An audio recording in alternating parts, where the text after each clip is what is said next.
Boba Fett became a fan favorite the moment he entered the scene in The Empire Strikes Back.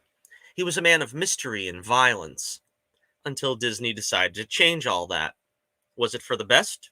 Find out when Johnnie Torch reviews The Book of Boba Fett.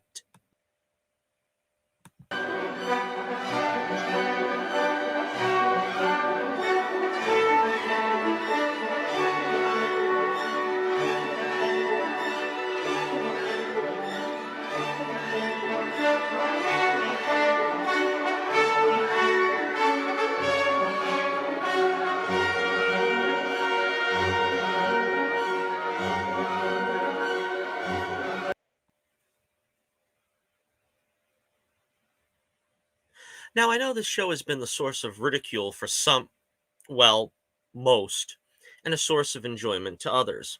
So I'm just going to do as I always do and call it as I see it.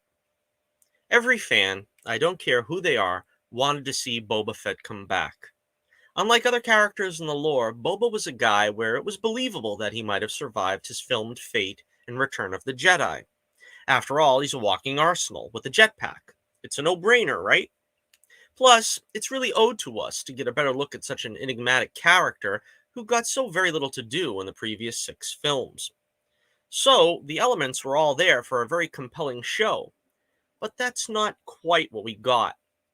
What we got was once again Disney reinventing a beloved character as a different character than the one established before.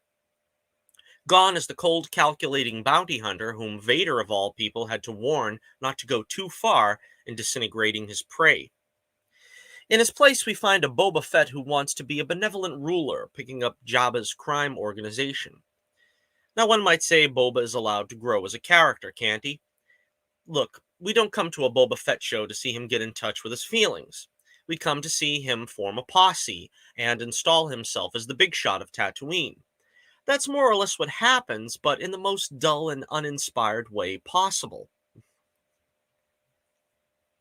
It doesn't help that Tamara Morrison, whose reprising of the role is welcomed, keeps his helmet off for most of the show. Morrison even stated in interviews that he thought his usually tight lipped character spoke too much in the show. We find that Boba, having escaped the Sarlacc, was captured by the Sand People, and for a few episodes this is played in flashback. What transpires is the Tuskens basically treat him as slave labor for a while, up until they find him useful, and he eventually becomes a part of the tribe, a man called Bantha, if you will. Now, many have complained that these episodes humanize the Tusken Raiders too much. I'm not sure that's the case. They probably kept him alive only because he proved useful.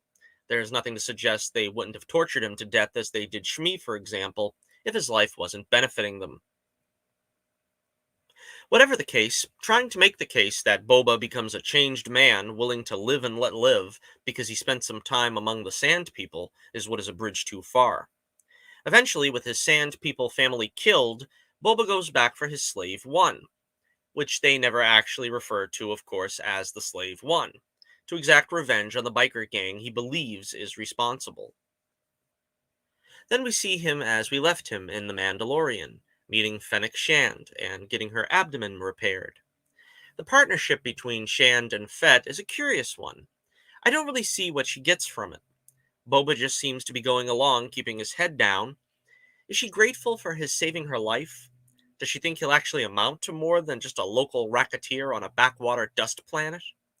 Does she have a crush on the guy? These questions are really not resolved. The biggest problem with Shand is that she's typically the smartest one in the room every time. Boba got along in the business for years, decades even, but apparently he needs his hand held at every step. Like she alone had the wisdom to think, maybe you should destroy the Sarlacc pit first before going back into it to find the armor that you had on when you escaped. As for amassing muscle, Boba winds up with 2 Gamorreans left over from Jabba's employ. Black Chrysandan, a Wookiee bounty hunter who initially tries to kill him for the Hutt family before they just sort of give up on Tatooine and just let Boba take the family business. Again, another boring anticlimax. Then Boba takes in a band of voluntarily cyborgized biker gang youths. Again, this has been a source of ridicule for the show. I personally don't have a problem with the kids themselves, only that they are never really given any character. Only two are given lines, and we never get the sense of why they want to hang with Boba either. Do they admire him from legend of old? Do they see him as their only shot of getting out from under the thumb of the other criminal factions on Tatooine? Again, we just don't get any sense of it. Just when you think the show has gone off the rails as much as it can possibly go, it suddenly switches to Season 3 of The Mandalorian. Seriously, Boba Fett is absent from an entire episode and barely makes a cameo in another. At this point, we pick up with Din Djarin as he practices with the Darksaber, takes on a challenger for the Darksaber, and spends a disproportional amount of time getting an old Naboo starfighter back into shape as his new means of transportation. Meanwhile, we return to the Jedi. Luke Skywalker resumes his training of baby Grogu under the watchful eye of Ahsoka Tano.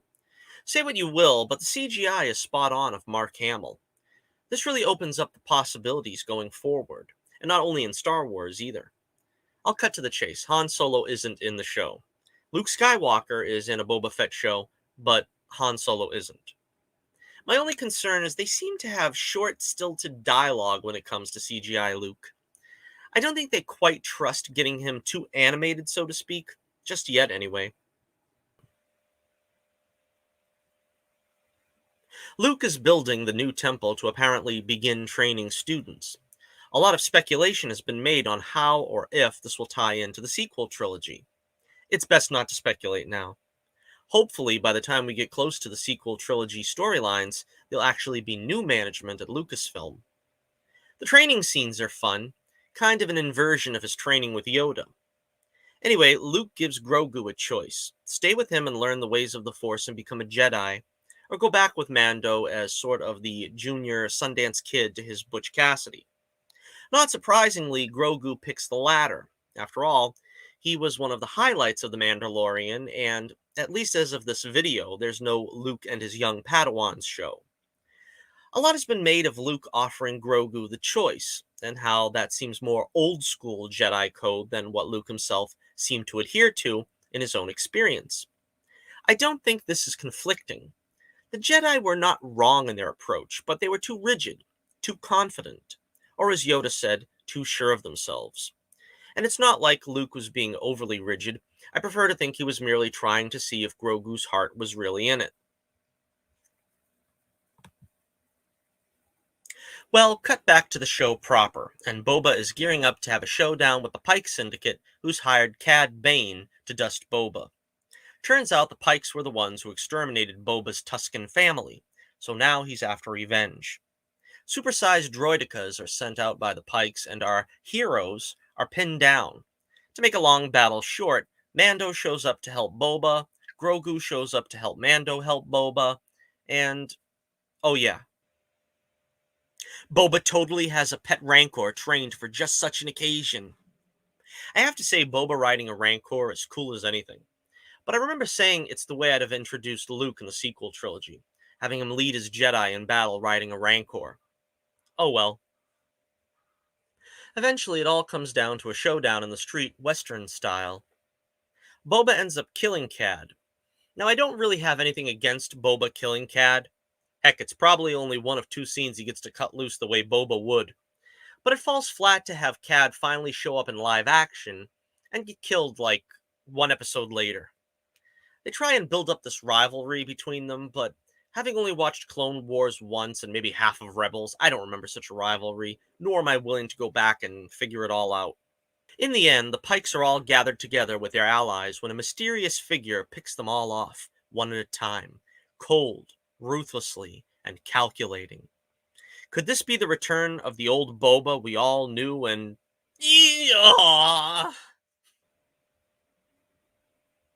And so the show ends with Boba Fett back on top, in large part thanks to Fennec.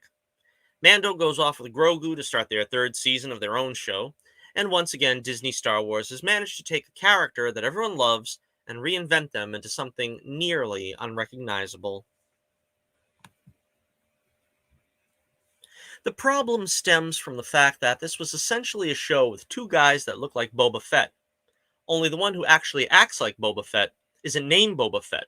So they had to change the guy actually named Boba Fett so he wouldn't be a carbon copy of the guy who came after, who already acts like Boba Fett. I think this would have been a pretty interesting show for some new random character in the Star Wars universe. Someone without so much preconceived backstory. Once again, fans have dreamed up so much better history for this character than the official studio who guardians the franchise. It would be nice if someone actually treated the character with some sense of history. Yet, apart from some night visions of Daniel Logan's role in Attack of the Clones, and some brief moments inside the ship formerly known as Slave One, you wouldn't really even dream that this is the same character. Doesn't fill me with hope for the Obi-Wan Kenobi series. I'm giving the Book of Boba Fett 2.5 stars out of 5. A C, 5 out of 10 stars.